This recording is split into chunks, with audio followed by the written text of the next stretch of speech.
जय हिंद दोस्तों, आपका एक बार फिर चैनल पर स्वागत।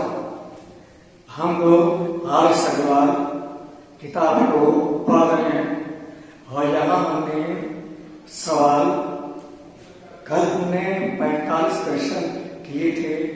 आज हम लोग 45 के बाद 46 क्वेश्चन से शुरू करने वाले हैं। आइए देखते हैं प्रश्न नंबर 46। प्रश्न नंबर 46 में यहाँ दिया गया है 649।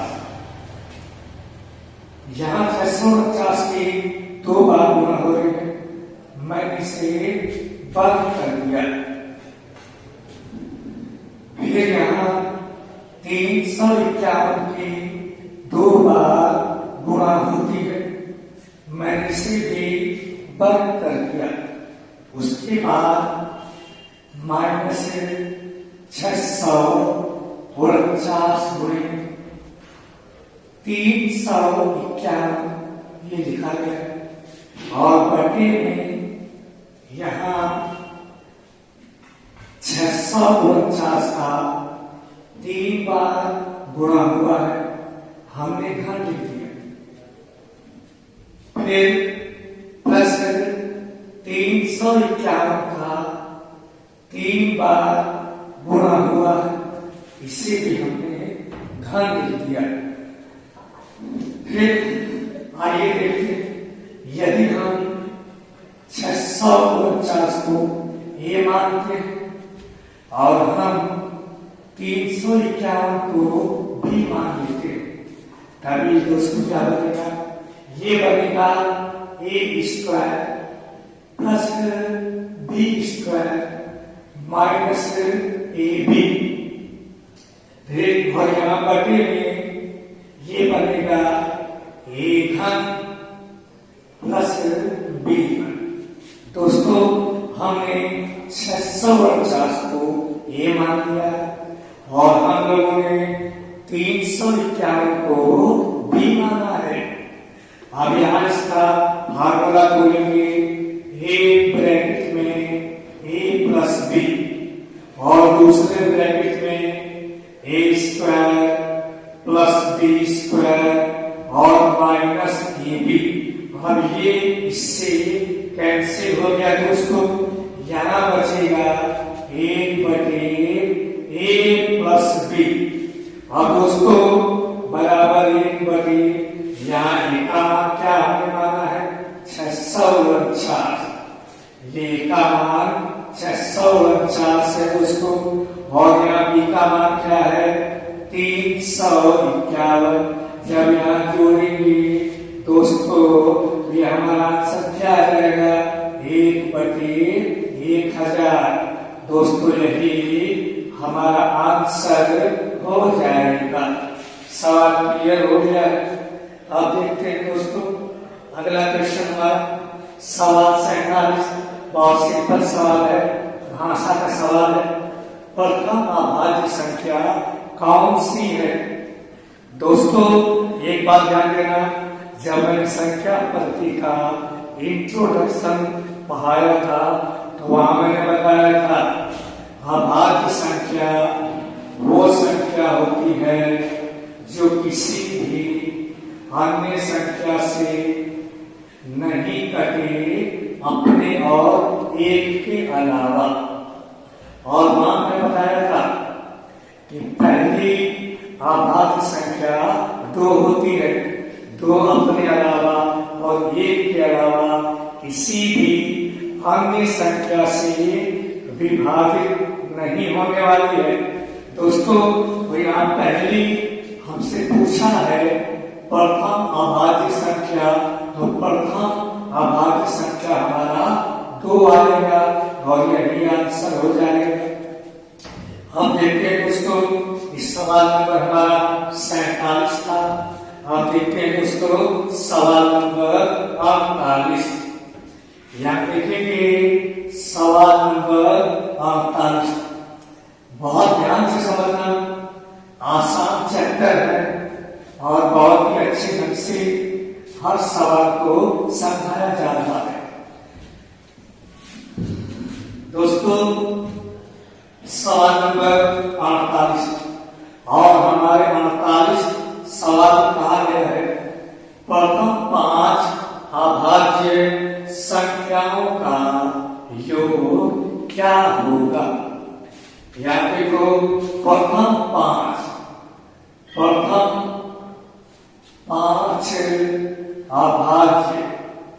अभाज्य संख्याओं का योग पूछा है।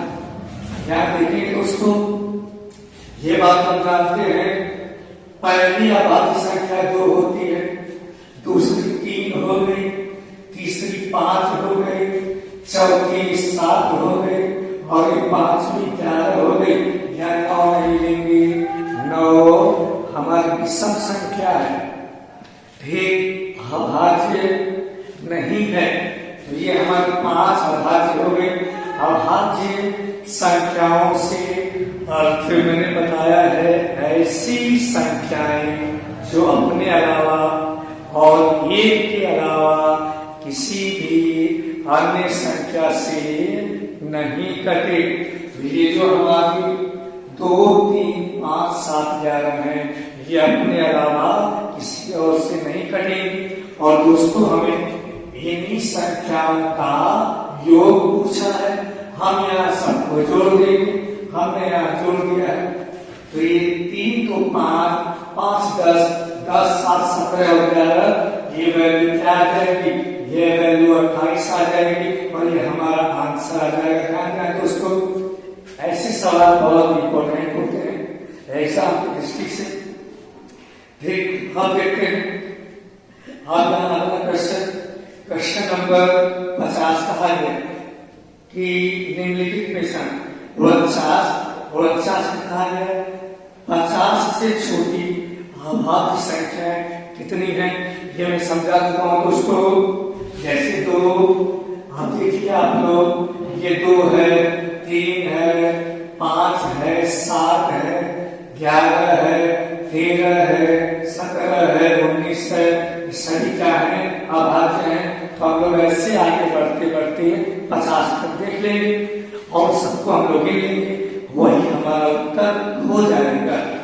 अब दोस्तों, क्वेश्चन नंबर 51, 53 से लेकर और ये क्वेश्चन नंबर ये 54, ये हम लोग पढ़ा चुके हैं, समझ चुके हैं परीक्षा में पहले। आइए देखते हैं क्वेश्चन नंबर 55। प्रश्न नंबर 55 देखेंगे। यहाँ 55 प्रश्न में हमसे कहा गया है, 55 में हमसे कहा गया है कि एक तथा भी 2 विषम संख्याएं, तब निम्नलिखित में से कौन सी संख्या सम होगी। दोस्तों ध्यान देना, यहाँ ध्यान दो। तो सवाल में कहा गया A, B, ये हमारी क्या है, ये हमारी विषम संख्या है। दोस्तों, ये बात हमें मालूम होना चाहिए कि हमेशा अगर 2 विषम संख्याएं हैं तो उनका योग सम संख्या आता है। सम का मतलब जो 2 से विभाजित हो जाए। यहाँ देखते हैं, जैसे A प्लस B, ध्यान देना, A प्लस B हमेशा कैसी आएगी, सम संख्या आएगी। दोस्तों, सवाल में कहा गया है कि यदि A, B विषम संख्या हो तो निम्नलिखित में से कौन सी संख्या सम होगी। तो यहाँ विकल्प दिए गए हैं और विकल्पों में A और B दोनों का योग सम आएगा। क्या देखते हैं दोस्तों, ये A, B हमारी 2 विषम संख्याएं हैं, तो हमेशा विषम संख्याओं का योग सम आता है। जैसे मैंने एग्जांपल ले लिया, 3 है, 5 है, दोनों हमारे विषम है, एक का योग 8 आ गया, ये हमारी सम संख्या हो गई। अब मैंने 5 लिया, 7 लिया, दोनों की सम है, इनका योग 12 आ गया, ये भी सम संख्या हो गई। दोस्तों 11 और 13 है, ये भी विषम है। फिर इनका योग करेंगे, क्या है हमारे पास 24 आ गया, ये भी हमारी क्या है, सम संख्या है।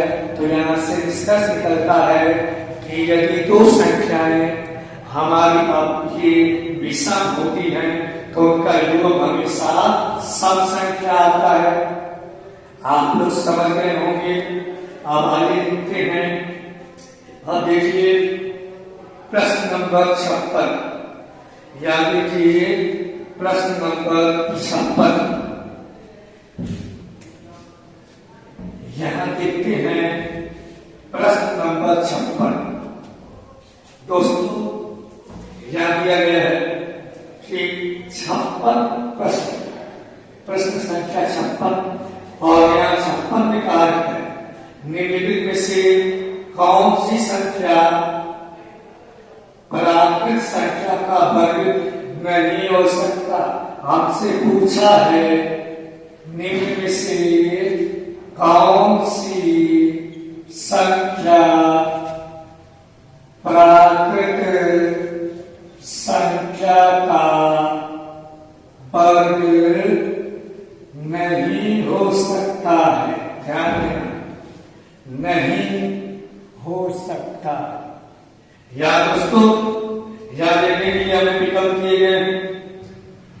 विकल्प दिए गए। पहला विकल्प है दोस्तों 30,976। दूसरा विकल्प है यहां 75,625 और यहां तीसरा हमें विकल्प दिया गया है 28,561। ठीक, अगला विकल्प दिया गया है।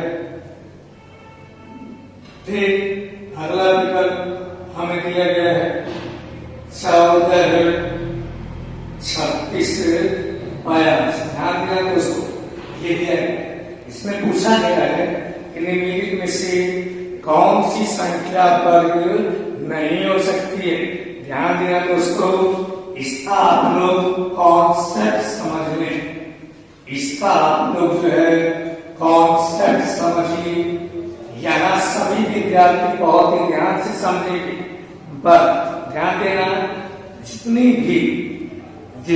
भी संख्याएं हैं वो 0 से लेकर और 9 तक की संख्याओं से मिलकर बनी होती हैं।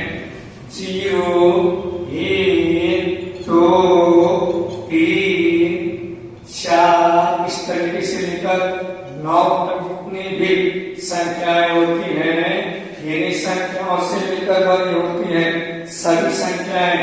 जैसे अगर मैं 5,325 लिखता हूं तो दोस्तों यही में से 5, 3, 2, 5 इसे मिलकर बना है। हम लाखों में करोड़ों में कोई भी संख्या लिखेंगे, सारी की सारी संख्याएं 0 से लेकर 9 तक के जो हमारे अंक हैं उन्हीं से मिलकर बना होता है। तो हमसे पूछा गया है निम्नलिखित में से कौन सी संख्या वर्ग नहीं है। तो आइए दोस्तों हम यहाँ वर्ग करके देखते हैं। यानी कि 0 का वर्ग 0 आता है। दोस्तों 0 का वर्ग 0 आता है। यदि कोई संख्या वर्ग होगी तो उसकी इकाई क्रम में 0 होगा, हो सकता है होगा। एक है 1 का वर्ग 1 आता है। यानी कि यदि कोई संख्या वर्ग होती है तो उसके इकाई के अंक में 1 आ सकता है। अब ये 2 है, 2 का वर्ग 4 होता है। यानी कि अगर कोई संख्या है उसका इकाई का 4 है तो वर्ग हो सकता है। 3 का वर्ग 9 होता है दोस्तों। इसका मतलब ये है कि कि यदि इकाई में 9 हो तो संख्या वर्ग हो सकती है। यहाँ देखिए आप लोग, यदि इकाई में 9 हो तो वर्ग हो सकता है। उसी प्रकार यहाँ 4 का वर्ग 16 है। यदि इकाई के अंक में 6 होगा तो वर्ग हो सकता है। आप लोग यहाँ देख सकते हैं। देखिए जैसे मैं इसका एग्जाम्पल लेता हूँ, यदि मैंने यहाँ पे 100 लिख दिया, देखिए आप लोग इकाई में 0 है तो 10 का वर्ग है। यदि मान लो 1 है, ये मैंने 121 लिखा, इकाई में 1 है, देखिए आपको 11 का वर्ग बन रहा है, यानी वर्ग हो सकता है। 4 है, मैंने 144 लिखा, इकाई में 4 है, ये 12 का वर्ग बन रहा है दोस्तों, यानी हो सकता है। ये मान लो 9 है, मैंने 169 लिखा, ये 9 हो गया, इकाई में 9 है, 13 का वर्ग है, यानी इकाई में 9 वर्ग हो सकता है। फिर अभी 5 का वर्ग 25 दोस्तों, इकाई में यदि 5 है तो वर्ग बन सकता है। हमें यहाँ से बता दें, ये 6 का वर्ग 36 होता है दोस्तों, इकाई में यदि 6 होगा तो वर्ग हो सकता है। 7 का वर्ग 49, इकाई में 9 हो तो वर्ग हो सकता है। 8 का वर्ग 64, यदि इकाई में 4 हो तो वर्ग हो सकता है। 9 का वर्ग 81, यदि इकाई में 1 हो तो वर्ग हो सकता है दोस्तों। अब आइए देखते हैं कौन कौन से हमारे वर्ग बन सकते हैं। तो हमने देखा कि वो वर्ग हो सकता है जब 0 भी हो, जब 1 भी हो, 4 भी हो, 9 भी हो, और ये 6 भी हो, 5 भी हो। ध्यान दें दोस्तों, ये ऐसी संख्याएं हैं, आप देख सकते हैं कि यदि ये इकाई में आती हैं तो वर्ग होगा। आप देखिए दोस्तों, 0 से लेकर 9 तक में 2 नहीं आ रहा है वर्ग में, 3 भी नहीं आ रहा है वर्ग में, 7 भी नहीं आ रहा है वर्ग में। तो यदि ये संख्याएं हमारे इकाई में होंगे तो वो किसी का वर्ग नहीं हो सकता है दोस्तों। तो यहाँ इकाई में क्या है, 2 है, अर्थात ये संख्या वर्ग नहीं हो सकती है दोस्तों।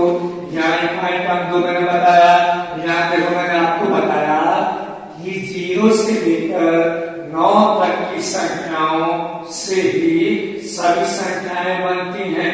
आप किसी को भी देख लीजिए, अब हमने इनका वर्ग करके देखा तो ये अंक आ रहे हैं। यदि ये अंक इकाई में होते हैं तो संख्या वर्ग हो सकती है। हमने देखा कि 0 से लेकर 9 तक की संख्याओं में 2, 3, 7 वर्ग में नहीं आता है। यदि ये इकाई में होगा तो वर्ग क्या होगा, नहीं होगा। तो दोस्तों हमारे चौथे विकल्प में इकाई का अंक 2 है, अतः ये वर्ग नहीं होगा। यही हमारा उत्तर हो गया है।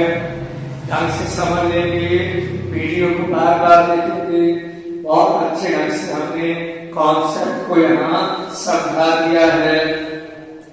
ये दोस्तों अब देखते हैं अगला प्रश्न। अब हम देखेंगे प्रश्न नंबर यहाँ 65। बाकी जो क्वेश्चन है बहुत ही आसान है, 5-6 क्वेश्चन बीच में है, वो आप लोग जो है खुद करेंगे। बहुत ही आसान क्वेश्चन है, जो चीजें समझाने वाली हैं वही मैं करवा रहा हूँ। बाकी जो बहुत ही आसान है वो आप लोगों के लिए छोड़ दिया गया है। आइए देखते हैं अगला प्रश्न। अगला हमारा प्रश्न है, आप देखते हैं हम लोग प्रश्न नंबर 65। एक प्रश्न नंबर 65 में देखते हैं हम लोग सवाल कार्य है कि 4456 में छोटी से छोटी क्या संख्या जोड़ी जाए कि योग वर्ग 6 से पूर्णतः विभक्त हो। आइए देखते हैं, क्वेश्चन ये है 4456 में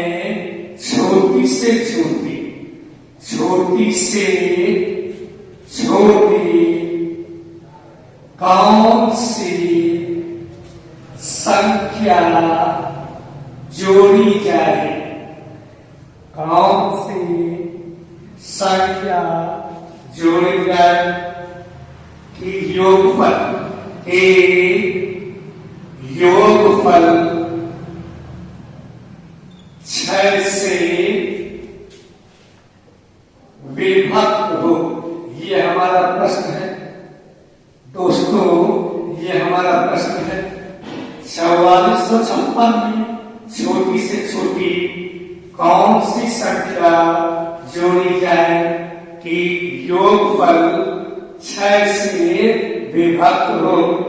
दोस्तों, ऐसे प्रश्नों में जिस संख्या से विभक्त करने के लिए कहा गया है उससे हम लोग भाग देते हैं। आइए देखते हैं, हमने 6 से इसको भाग दिया। 4456 को 6 सत्ते 42, 2 25, 6 चौक 24, 1 16, 6 गुने के 12 आ गया, 4 शेष आ गया। अब दोस्तों यहाँ थोड़ा सा दिमाग लगाएंगे। हमसे कहा गया है कौन सी संख्या जोड़ी जाए, तो उसके लिए हम अपने शेष को देखते हैं। हमारा शेष 4 आया है। दोस्तों, अगर मैं इसमें 2 और जोड़ देता हूं, अगर मैं 4 में 2 और जोड़ देता हूं तो क्या बन जाएगा? ये 6 बन जाएगा और ये 6 से 6 कट जाएगा। यानी कि यहां हमने समझ लिया है कि जोड़ने वाली संख्या कौन सी होगी? 2 होगी। देखिए दोस्तों, हमारा शेष क्या आया है? शेष 4 आया है। यदि 2 और होता, 4 और 2 6 हो जाता और ये 6 से 6 हमारा कट, राइट? तो हमारा उत्तर क्या हो जाएगा? 2। और दोस्तों, ये दूसरा तरीका ये है कि जहां भी हमें जोड़ने वाली संख्या पूछी जाए तो हमेशा जोड़ने वाली जो संख्या निकल के आती है वो भाजक और शेषफल के अंतर से प्राप्त होती है। तो दोस्तों, यहाँ भाजक कितना है? 6 है और हमारा शेष कितना है? 4 है। 4 घटाएंगे तो यहाँ जोड़ने वाली संख्या क्या आ जाएगी? 2 आ जाएगी दोस्तों। और यही हमारा क्या हो जाएगा? यही हमारा उत्तर हो जाएगा। समझ में आ गया होगा दोस्तों? जोड़ने वाली संख्या ज्ञात करने के लिए हम लोग भाग देंगे संख्या में, जो आएगा शेष उसी को भाजक में से घटा देंगे तो आ जाएगी जोड़ने वाली संख्या। समझ में हो? आइए देखते हैं अगला क्वेश्चन, क्वेश्चन नंबर 66। आइए देखते हैं प्रश्न संख्या 66।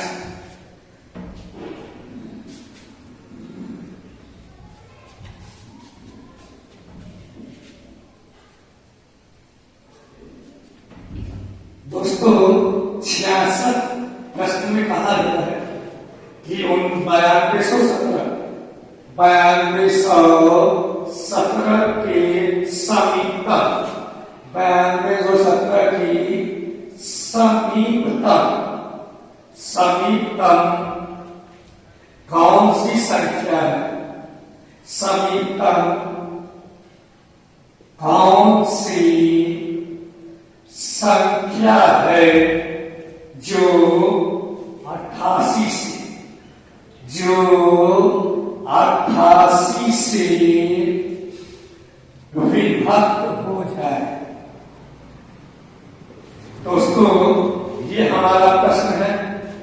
प्रश्न में कहा गया है कि 9217 के समीपतम कौन सी संख्या है जो 92, जो 88 से विभक्त हो जाए। दोस्तों सवाल कहा गया है कि 9217 की समीपतम कौन सी संख्या है जो 88 से विभक्त हो जाए। दोस्तों सबसे पहले हम ये समझेंगे कि समीपतम संख्या का मतलब क्या है। दोस्तों यहां समझो, समीपतम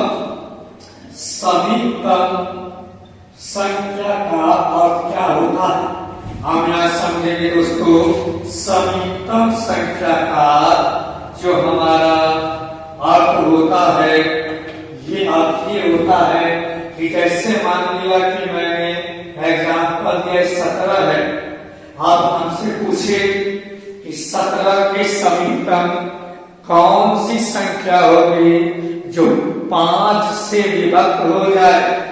दोस्तों तो मैं 5 से भाग देता हूं, 5 3 15 आता है 2 से। अब दोस्तों या तो मैं इसमें 2 कम कर दूं 17 में से। दोस्तों या तो मैं 2 कम कर दूं 17 में से, 15 बचता है, ये 5 से विभक्त हो जाएगा। या मैं 17 में 3 जोड़ देता हूं, ये दोनों का अंतर 3 आएगा, 3 आएगा, 3 जोड़ देता हूं 17 में तो हो जाता है 20, ये भी 5 से कट जाएगा। दोस्तों तो समीपतम का अर्थ क्या है? समीपतम का अर्थ ये है कि हमें कम से कम संख्या लेना है, चाहे वो जोड़ने वाले मिले चाहे वो घटाने वाले मिले। तो दोस्तों अगर मैं 17 की बात करता हूं 5 से पूर्णतः विभक्त करने के लिए समीपतम संख्या के रूप में, तो मैं या तो इसमें 2 जोड़ दूं, 2 में घटा दूं या 3 जोड़ दूं। तो दोस्तों समीपतम के लिए मुझे छोटा मान लेना पड़ेगा, छोटा 2 है तो मुझे यहाँ 2 को क्या करना पड़ेगा, मैं यहाँ 2 को घटा दूंगा। मैं एक समझ गए होंगे, हम जोड़ भी सकते हैं घटा भी सकते हैं। ऐसे दोस्तों मैं एक एग्जांपल और लेता हूँ, जैसे मैंने 19 लिया, अभी ये भी हमसे पूछे कि 19 के समीपतम कौन सी संख्या है जो 5 से विभाजित हो जाए। दोस्तों तो मैं 5 से मैंने भाग दिया इसको, 5 3 15 आ गया, शेष 4। या तो मैं 4 को करूं या मैं 1 जोड़ दूं। तो दोस्तों अगर मैं इसमें 4 कम करता हूं तब बचेगा 15, 5 से विभक्त है। या दोस्तों अगर मैं इन दोनों का अंतर अगर मैं जोड़ देता हूं तभी क्या है 5 से विभक्त है। तो दोस्तों कौन सी संख्या छोटी है, जोड़ने वाली। तो यहाँ हम क्या कर देंगे, जोड़ देंगे। यही अर्थ होता है समीपतम का। समीपतम का मतलब कि हम संख्या भाग देने के बाद हम उसमें जोड़ भी सकते हैं घटा भी सकते हैं। देखना ये होता है कौन सी संख्या छोटी है, इसे हम कहते हैं समीपतम। आइए दोस्तों अब हम सवाल को हल करते हैं। अब हमसे अब देखिए मैं 88 से इसको भाग देता हूं। दोस्तों अब ये एक बार जाएगा, यहां से हमारा 417 आ गया। दोस्तों अब ये जाएगा, ये 4 बार, 4 के 32 3, 4 के 32 3, 35 यहां से दोस्तों क्या आने वाला है, 7 में 2 गया, 5 आएगा। और यहां हमारा 11 में 5 गया, 6 आएगा, 65 आएगा। या तो मैं इसमें 65 को माइनस कर दूं तभी पूरा ये विभक्त हो जाएगा। या मैं इन दोनों का अंतर मैं 23 जोड़ दूं। तो दोस्तों यहां मुझे अब दोस्तों इन दोनों का अंतर है 23। अब दोस्तों या तो मैं 65 इसमें घटा दूं या मैं इसमें 23 जोड़ दूं। तो दोनों में छोटी कौन सी है, 23 है। तो अर्थात मुझे यहाँ पर जोड़ना होगा। तो हमारा यहाँ संख्या क्या बन जाएगी, 9217 प्लस का 30 और ये हमारा उत्तर हो जाएगा 9240। दोस्तों यही होता है समीकरण। समीकरण का मतलब कि छोटा मान चाहे जोड़ना पड़े चाहे घटाना पड़े। फिर दोस्तों अगला क्वेश्चन बिल्कुल ऐसे ही है, आप लोग खुद कर लेंगे। हम आइए देखते हैं क्वेश्चन नंबर 68। अगला क्वेश्चन देखते हैं, क्वेश्चन नंबर 68।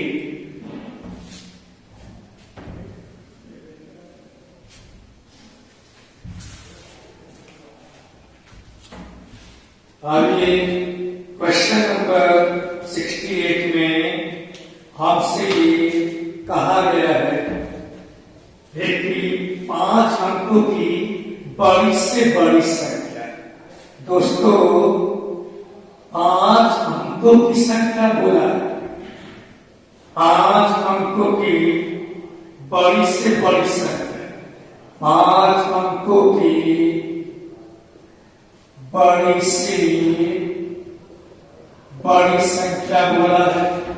5 अंकों की बड़ी से बड़ी संख्या कौन सी है जो 91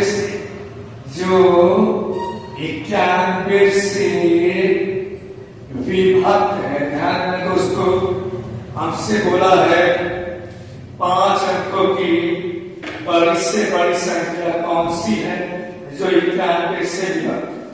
दोस्तों 5 अंकों की बड़ी से बड़ी संख्या 9 को हम लोग 5 बार निकलेंगे, क्योंकि मैंने नहीं बताया था 0 से लेकर और 9 तक की सभी संख्याओं से अन्य संख्याएं बनती हैं।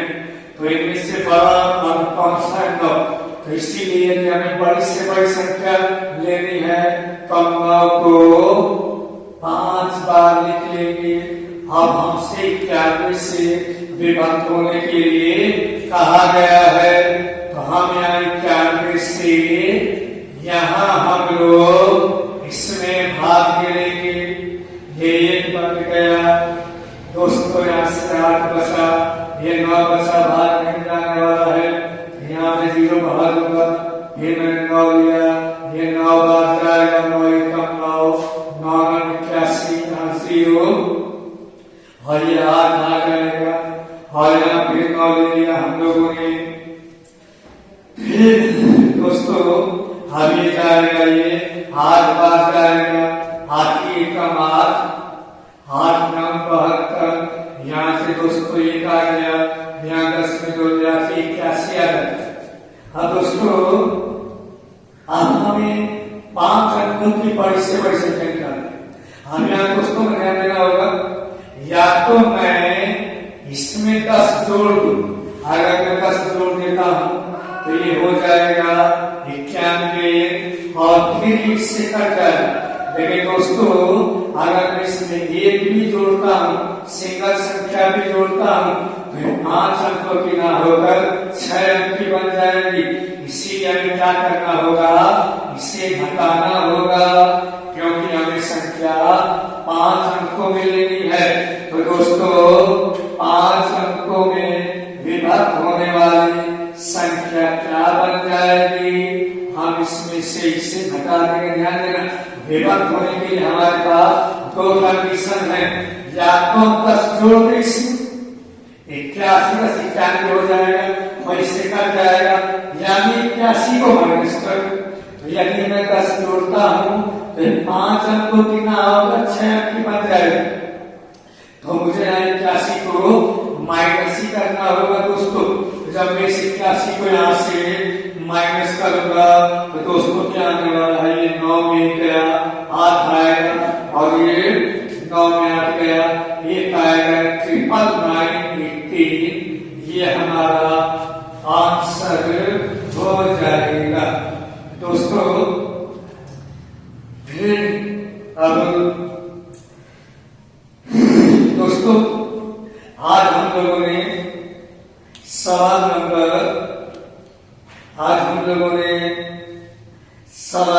46 से शुरू किया है, और हम लोग आज सवाल नंबर 68 तक चले गए हैं, जो हमारे क्वेश्चन बहुत ही आसान थे उनको हम लोगों ने छोड़ दिया है, और जो क्वेश्चन हम समझने वाले थे उन्हें हमने जो है अच्छे ढंग से समझा के आपको कराया है।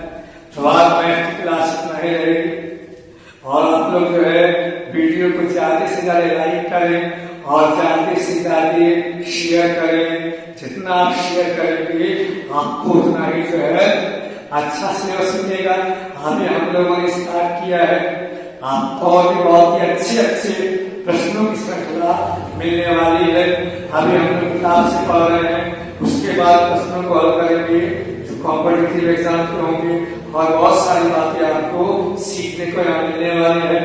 तो आज के लिए इतना ही काफी है। जय हिंद दोस्तों।